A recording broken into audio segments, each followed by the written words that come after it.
அதுக்கு முன்னாடி கெட்ட கனவு வராமல் எப்படி தூங்கணுங்கிறத நான் சொல்லிடுறேன்.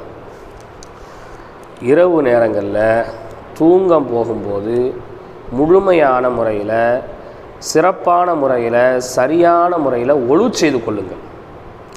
இரவு உறங்கும்போது ஒதுவோடு நாம் உறங்க வேண்டும்.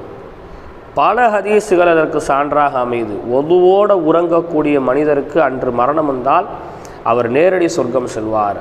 ஒது செய்துவிட்டு தூங்கினால் அவருக்கு கெட்ட கனவுகள், கெட்ட ஷைத்தானுடைய இடையூறுகள் அவருக்கு ஏற்படாது. அவர் ஒதுவோடு தூங்கும்போது அதுவும் அவருக்கு நன்மையாகவே என்ன செய்து மாறுது. முதல்ல ஒழு செய்யுங்க.